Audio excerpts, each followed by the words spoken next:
Nous sommes ici en République démocratique du Congo. Et lorsque je dis République démocratique du Congo, ce n'est pas que nous sommes à Kinshasa, à Kindele, à Mbanzalemba, à Massina, à Kimbanteke. Non, nous sommes ici dans la capitale nigériane. Ici, c'est Abuja, la capitale économique du Nigeria. Question de voir, quand vous sillonnez ici, les avenues sont très propres. Belle construction. C'est l'Europe en d'autres termes, ici, à Abuja.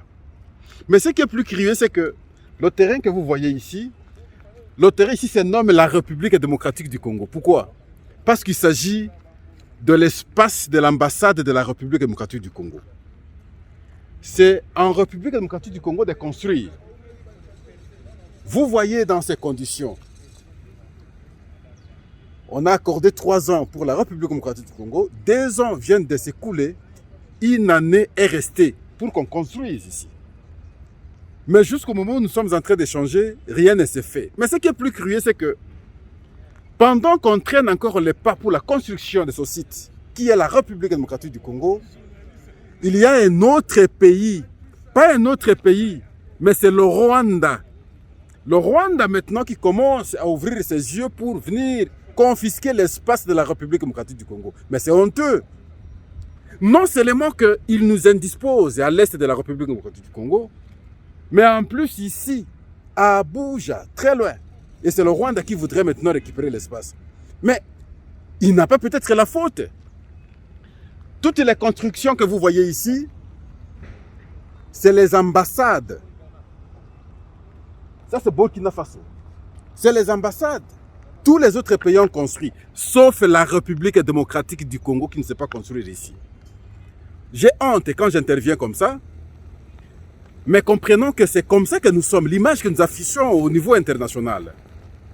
N'y a-t-il pas moyen de refaire les choses autrement? N'y a-t-il pas moyen qu'on soigne l'image du pays? Un grand espace comme ça. Abuja, c'est, je veux dire aujourd'hui, c'est l'une des meilleures villes d'Afrique. Ils ont ce que nous avons aussi. Ils ont du pétrole, nous avons du pétrole. Mais les minerais que nous avons, le Nigeria n'en a pas. Mais quand vous regardez ce que le Nigeria a fait, vous ne pouvez pas envier l'Europe.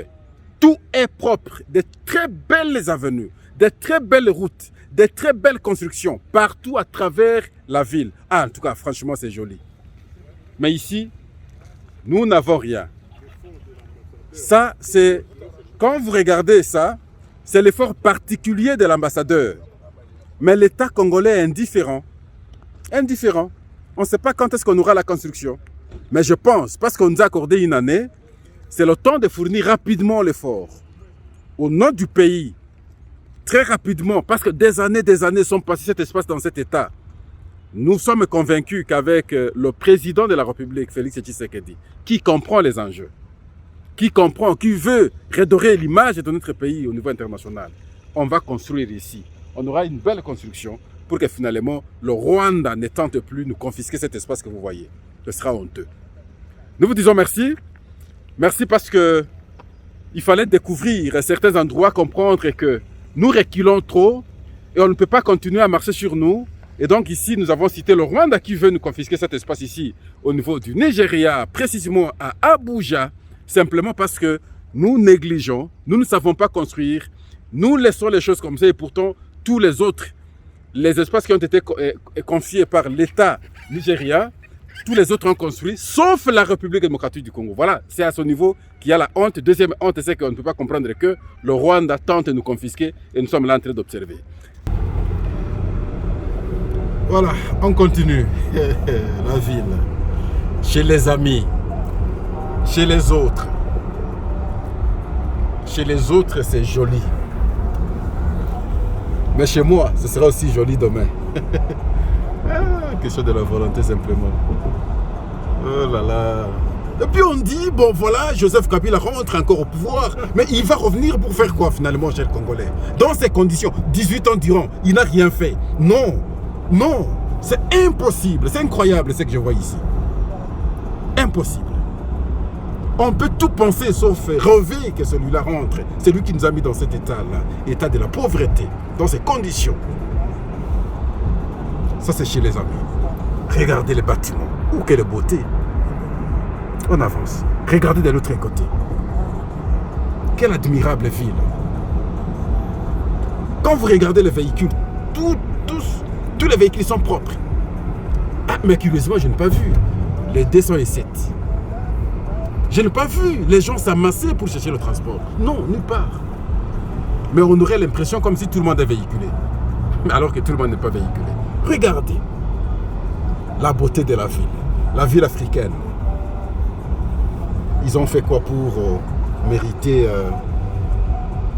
son leadership, je ne fais pas dire leadership, mais son souci de transformer leur environnement. Le Congo était mal parti, surtout avec l'entrée de la FUDEL. Très mal parti. Très mal parti. Depuis 1997. Très mal parti. Bon, Pascal, j'ai toujours dit, si ceux-là avaient compris le pays, ils allaient le transformer, mais malheureusement, ils n'ont pas compris. Alors, les incompris ont continué à les soutenir, et ils continuent à les soutenir jusqu'au jour d'aujourd'hui, jusqu'à rêver qu'ils y reviennent. Mais vous allez revenir et faire quoi? Regardez ce que les amis ont fait. Regardez la beauté de la ville. De l'autre côté, que de construction, ça c'est Dubaï. C'est comme Dubaï. C'est pas trop différent de Dubaï. C'est pas très différent de Dubaï. Ça c'est l'Abuja. Ah, beaucoup aussi confondent Abuja. Non, Abuja c'est en Côte d'Ivoire. Ici nous sommes au Nigeria. C'est la capitale. Oh, chers frères. Laissons des querelles inutiles, Monsieur Kabound, à Kabound. Non, tu nous distrais avec ces histoires-là. Tu nous distrais. Laissez les gens se concentrer sur l'essentiel. C'est ce que les amis ont fait. J'ai vu le ministère des Affaires étrangères, je me suis dit, mais ça c'est la puissance d'un État. Nous, quelle beauté. Le ministère de Finances, c'est tout un quartier, une belle construction. Bon, on s'arrête ici, on va encore prendre l'autre pas. Ça c'est les amis. C'est l'Abuja, la capitale politique et économique, je vais dire ainsi, du Nigeria. C'est ce que sont les amis et nos frères. Bon, ici, du calme parce qu'on travaille. Au Congo, du bruit parce qu'on ne travaille pas. Je ne vais pas dire ça, mais je sais que les choses vont changer avec la pensée philosophique de la gestion du président de la République. Mais au moins, regardez, ça c'est l'Abuja. L'Abuja. On a construit cette ville, cette capitale,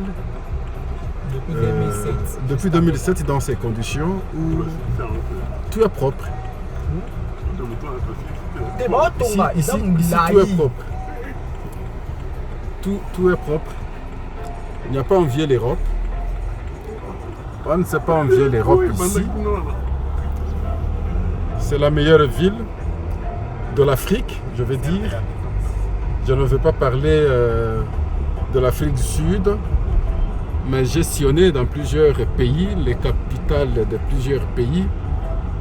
Franchement, je n'ai pas vu ce que je vois ici au Nigeria, précisément à Abuja. Vous regardez vous-même, toutes les routes sont très propres. Ce qui est curieux en même temps, c'est que la police de circulation routière,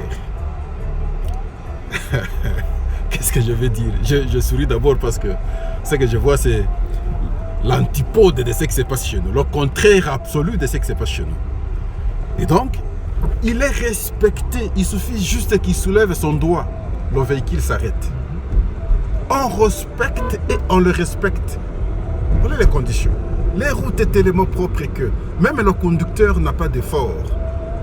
On se respecte. Non, ça c'est une belle ville, franchement.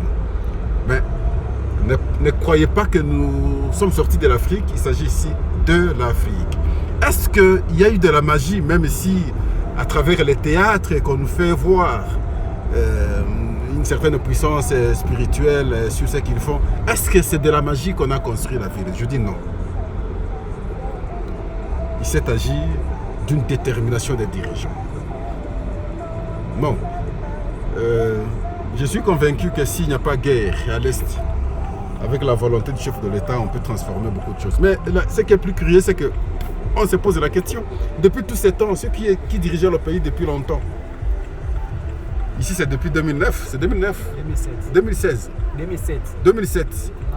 Mais si on avait pensé aussi pour la République, lorsqu'on parle de 18 ans déjà, je pense qu'on aurait déjà